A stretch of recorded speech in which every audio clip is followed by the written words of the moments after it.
This short video is going to show you some of the basics of working within the D2L environment for your e-learning course. Here you can see that I've logged into my e-learning environment and I'm on the main page.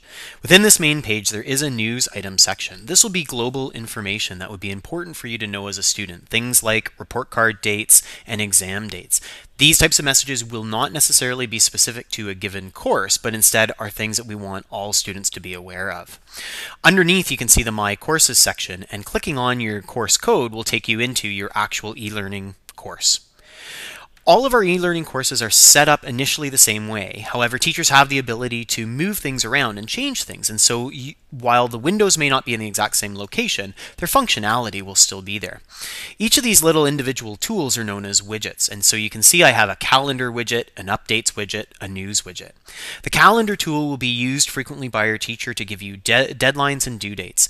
Simply scroll to the month that you want to look for, and you'll see sometimes there will be dates that are bold.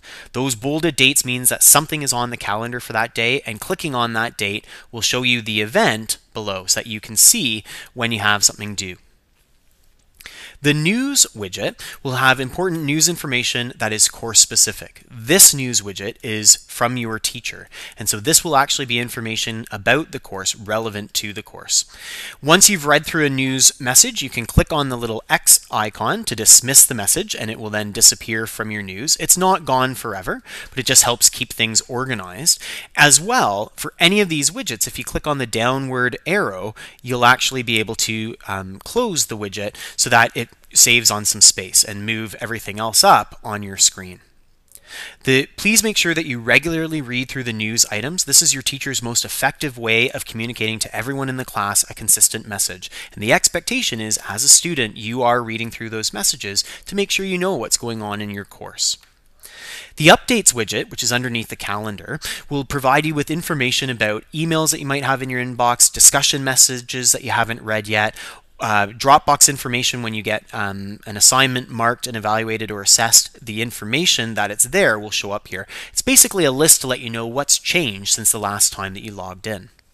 Finally, the most important widget for you in working in your course will be this content browser. The content browser shows all of the information, the content information for your course. When you're looking through the content browser, if you want to go into a section, you simply click on the title. So for example, course information. It's really important as an e-learning student that you read through the course information for your course. Your teacher will have modified these documents to be specific to how they teach, to explain to you how you will be assessed and evaluated, as well as to make sure that you know what is expected of you as a student in their class. If I click on the course information, you'll see that a new window loads up. Along the side, I have all of the different topics for everything in the course, so including all of the different units. Anything that's bold, I haven't actually read yet. Anything that isn't bold, I've looked through. So it's a nice visual cue to tell you where you are in the course. Once I read through a topic, if I want to go to the next topic, I can either click on the title, or I can use the previous and next buttons to read through the information. When I'm done, and I'm done in this section, I can hit the exit button. This will take me back to a screen that looks a little bit different than what I've looked at before. And so students often find this confusing. The easiest way when you're done, if you want to go back to the main page, is to click on your course code up here. Doing so will take you back to the home page for the course. If you click on My Home, that'll take you back to that first screen that you got to when you logged in, but not actually your course. It'll take you right out of the course itself. The content browser does keep track of where you last were, and so because I clicked on course information last, that's what shows up right now. If I want to go back to the main screen of the content browser, I click on Home and I'm taken back to where I started with, and then I can navigate through whichever units I want to go through. It is important that when you're working through your courses, you work in a linear fashion. Start at the first folder and work your way through each folder.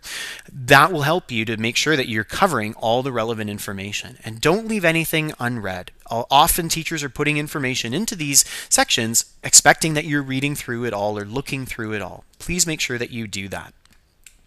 There will be other videos that will show you how to use the other tools up top, such as the checklist or the surveys or the Dropbox.